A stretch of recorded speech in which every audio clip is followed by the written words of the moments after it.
Okay, so I just went to a bookstore. That's a store that sells books that are actually printed on paper and bound together.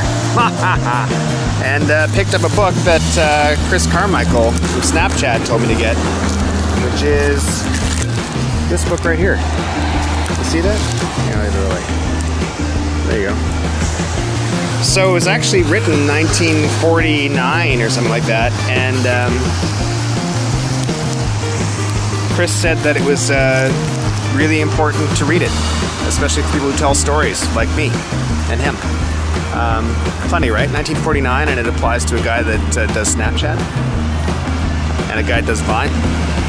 We'll see. Anyway, so this is downtown Stratford today on Friday, November the 14th, and as you can see, it sucks. That doesn't suck. It's actually nice, except for this stuff. See, that's the. If you look up here, it's like, oh, it's beautiful.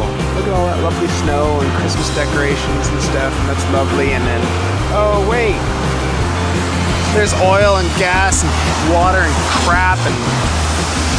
Bleh. Someone take me to California, okay? Like right now. Books are awesome.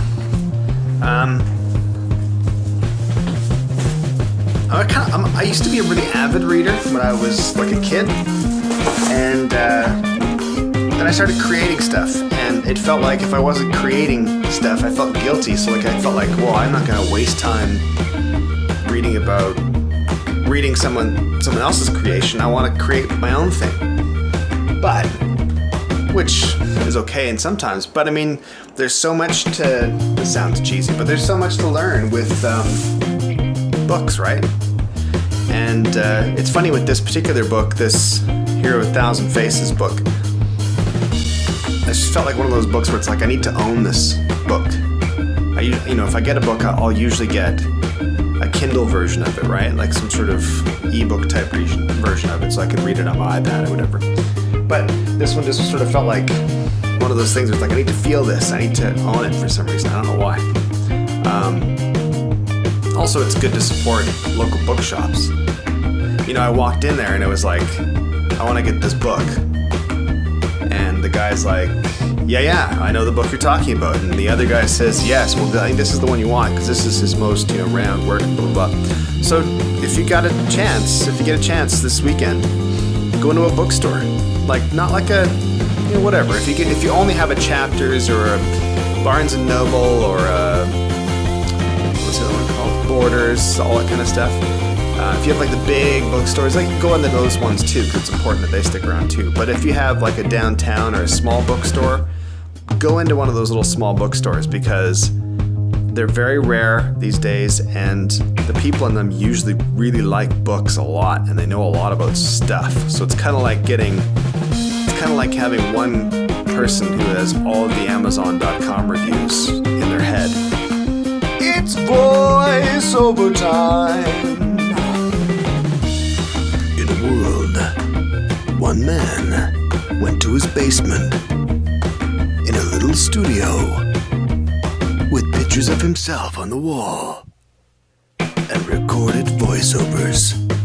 So this is what I do. I come down here and I do voiceovers. I know I showed you in one of the first Viblogos, but the audio is really crappy.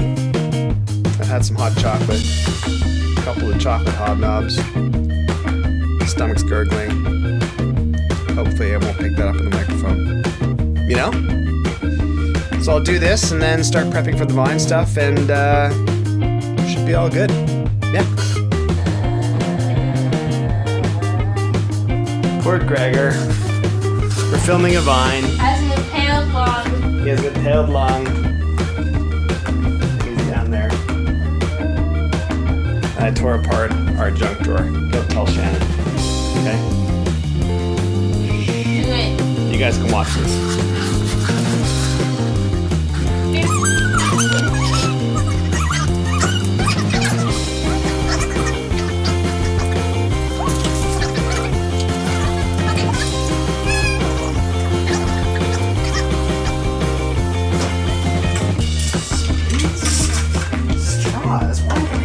That's not too far, they're going to be popping out of the drawer. No.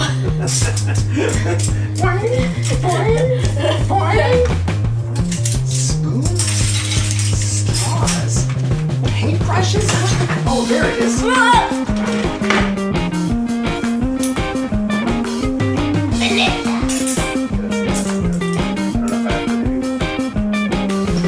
Movie magic! Thanks for watching, guys, as usual, and make sure that you give this a thumbs up and subscribe and share it on Twitter and tell your mom about it and maybe your grandma if she's still around. You know, grandmas are great, aren't they? They love this kind of thing. Grandmas love me. Yeah, tell your grandma. Thanks, guys. See ya.